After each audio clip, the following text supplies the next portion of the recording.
Hello. Hello. I just watched Turning Red, which came out today. Anyway, I just watched the movie. So beware of recency bias and all that kind of stuff. But I want to share some of my thoughts on the movie. Not a review.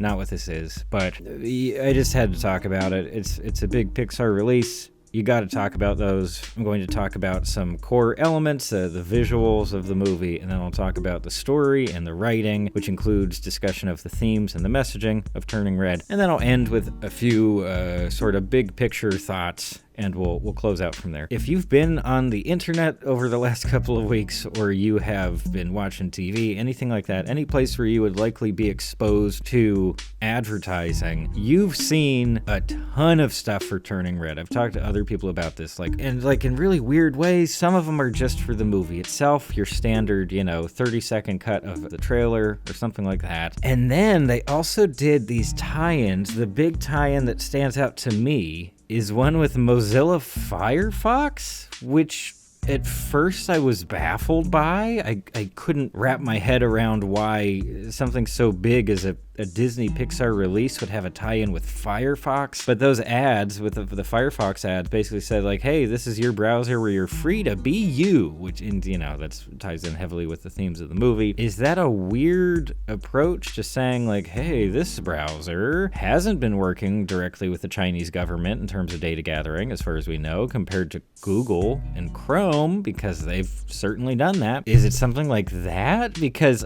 we have ethnically Chinese lead characters living in Toronto, Canada. The movie's set in 2002. It's obviously bringing in a ton of cultural influence. And so I was okay. So from the start, I knew that this movie was aimed heavily for the Chinese market. And I'm not saying that, they weren't concerned about whether or not America would watch this movie, whether or not Canada and Europe would watch this movie. No, of course, those are still important considerations for Disney Pixar. But in the past, I have spoken directly with someone who works in Walt Disney Animation Studios, and asking this person about a release of one of their previous movies, and sort of the little celebration they had once it had been released and the box office numbers came in and the reviews came in. I asked them, how do they feel about the fact that it doesn't seem to be, making that much money in the States, the box office wasn't that great. And this person said, oh, no, domestic market, it's really not a focus for Disney. They're, and for most giant movie studios, most of the emphasis is on the international market, the foreign market, as it was formerly called. I got that sense from moment one of my exposure to Turning Red and the premise and everything. And yes, it is still doing the work of cultural and ethnic representation, which I'll be talking about briefly later, although I'm definitely not someone to tell you whether or not that representation is done successfully and in a healthy way. Other people online will be covering that, so don't you worry. That information is out there. Those takes are out there, and it's also just trying to be broadly appealing to US market, sure. And then of course you have the time period. I didn't know that it was set in 2002. I saw the boy band element and all the ads and stuff. I didn't realize that it was way back when. So you also get a handful of references to that time period that are clearly meant for people who grew up during that time, myself included. Tamagotchi's a big one here. It's appealing to a lot of different people on the surface, and that could be tricky to try to appeal to so many people. Usually when you try to make something that appeals to as broad an audience as possible, it doesn't end up appealing especially hard to anyone in particular, right? It's a tough line to walk. In this case, and I guess this is a bit of a spoiler for my ultimate big picture thoughts on the movie, but I think in almost every case, at least from my perspective, it seems to have done quite well at walking that line and actually doing a lot of work. That's just an introduction. I need to get into talking about the visuals first. I'll talk about story stuff and the other stuff later on. Okay. And in terms of spoilers, I guess there will be some spoilers here. As I talked about with that Encanto video I did a while back, when it comes to the Disney Pixar stuff, on the visual front, the visual aspect, there's really, at least from a general perspective, not very much room for critique or outright criticism. Just technical prowess, art direction, modeling, effects, color palettes, environmental design. These are some incredibly skilled people working at these studios, and some incredibly skilled people, probably hundreds and hundreds of them, worked on Turning Red, and the end result is a movie that looks pretty darn good. Now, in general, I've been pretty outspoken about not being a big fan of movies that are just more or less set in the real world with minor tweaks. That's my least favorite setting. I tend to find it very, very bland. It seems like a missed opportunity for creativity in a lot of ways. In this case, no, I'm not crazy about just being in Toronto circa 2002. Like, that's fine. It's a city. People who live there or lived there at the time can maybe tell us whether or not it seems like a faithful adaptation, whether it felt like it captured some of the character of the city, or if it just felt like generic city streets and neighborhoods. But to me, just visuals overall, I was very impressed. Now, much more interesting to talk about, as opposed to just the environment design itself and the character designs, which are fine, is just the actual animation happening here, the energy to the animation, movement, and just like, how do I describe this? When I was writing my notes, I wrote down that the movie is very cartoony, and like much more cartoony than plenty of other Disney and Pixar movies. And that sounded kind of funny because, like, okay, it's animation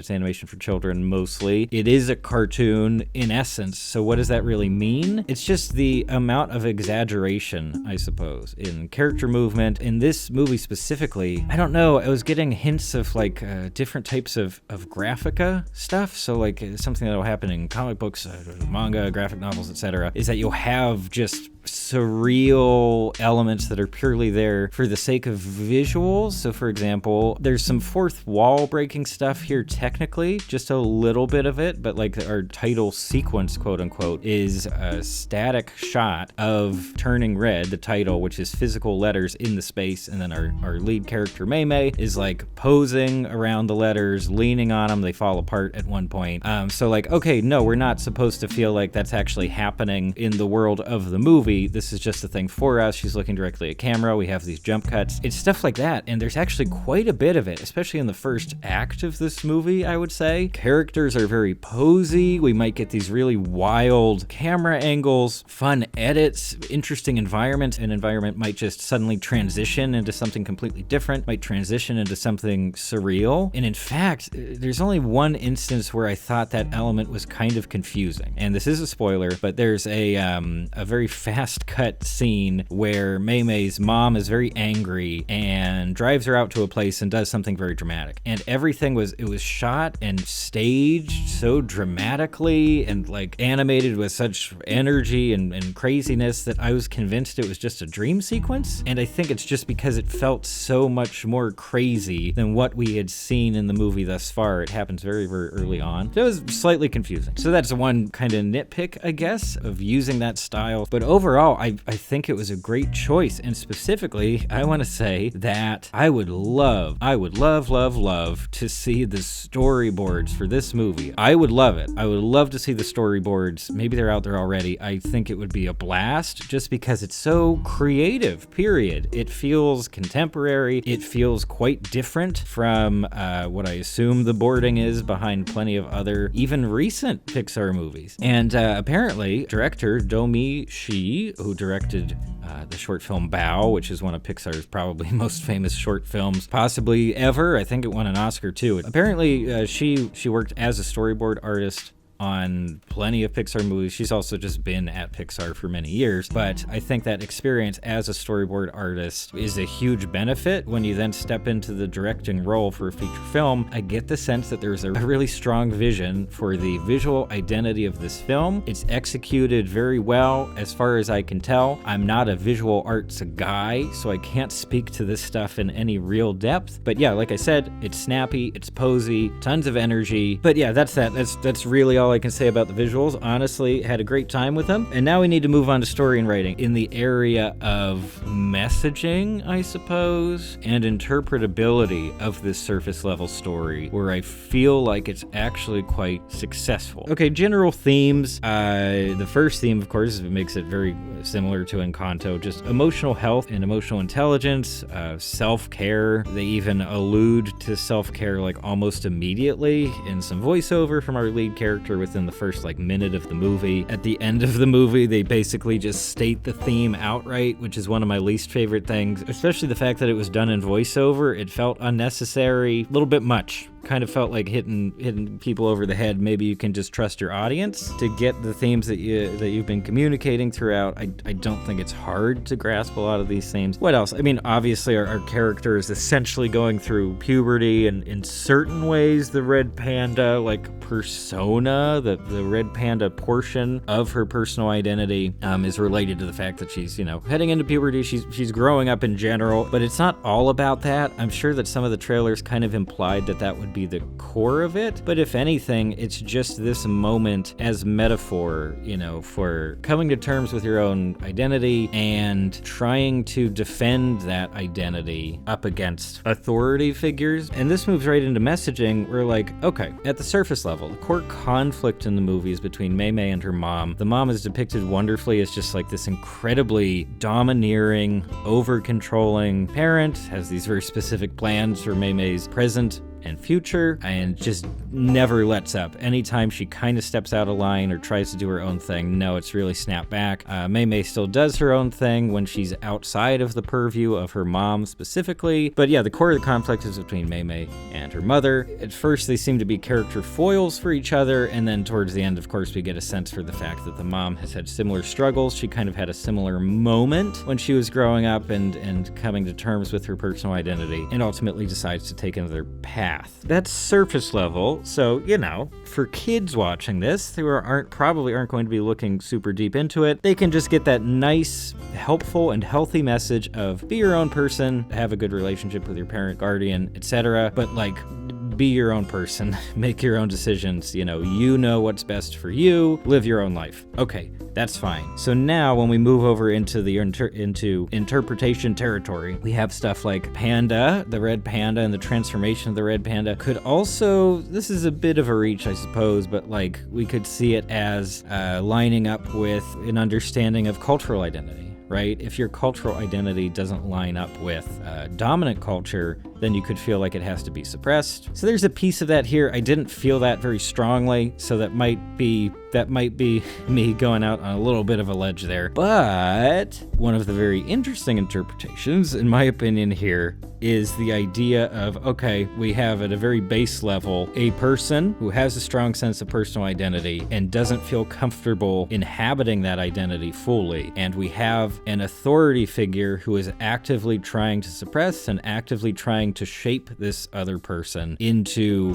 what they would consider to be an ideal. And now that we just have person and authority figure, now we can take this conflict and apply it to many things.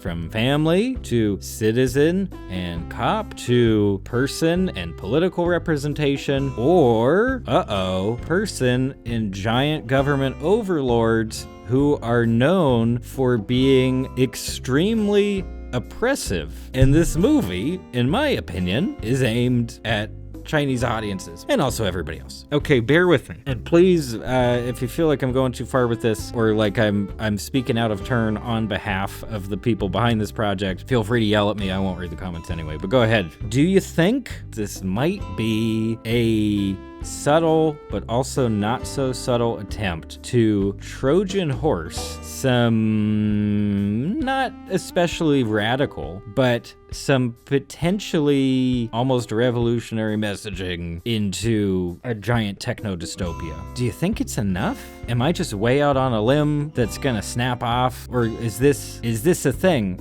Is this actually a kind of slick and slightly gutsy move from, of all places, Disney Pixar? Is this an actual attempt to do something just the slightest bit edgy? Or am I being too hopeful? I honestly don't know. This is just something I was thinking about through most of the second half of the movie. I don't know. And then we have the Firefox tie-in, which otherwise does still seem a little baffling, but it certainly ties in with this idea. Or is this just super obvious and it took me way too long to figure out? I have no idea. But that was a very strong sense that I got while watching the movie. And from that angle, from that particular interpretation, I was on board. I think it actually does a decent job of accomplishing a few different things here. It delivers this healthy and simple, straightforward message about self-care, personal identity, coming of age, the cultural identity aspect is there, even if you just see it as, oh, look, like we're showing non-white representation on screen in a big budget movie. That could be the extent of the representation. I don't think it is, but even that does some kind of good. And then there's potential that it's also doing this extra thing of slight empowerment up against authority figures. That's just my general thought. That's my general thought there. That's my interpretation of some of the messaging of Turning Red. If even some of that stuff is what was intended by the team here, that's pretty darn impressive. Is that it? I think that's it. Wow, I've been talking for a while. Please share your thoughts. Please tell me if I'm reaching and trying to make this movie seem more impressive than it really is. But for the moment, having just watched it, I couldn't help but be impressed. And that is a much better outcome than I was expecting at all. So I'm a happy camper. Thanks for stopping by. Also, I almost forgot. I took the blanket off. That's my soundproofing. It's gone, but I had to tell you, look, there's one of the friends, is it Miriam? One of the friends in the school, in the scene where they're all introduced, is reading a book called has a DVD of Nightfall. And I was like, is that a reference to Little Witch Academia? Because in Little Witch Academia, it's a reference to Twilight, but it's not Twilight, but here it's the same name, except in Little Witch, it has a space between night and fall. And then here, it's just one word. Is that a thing? Okay, we're done.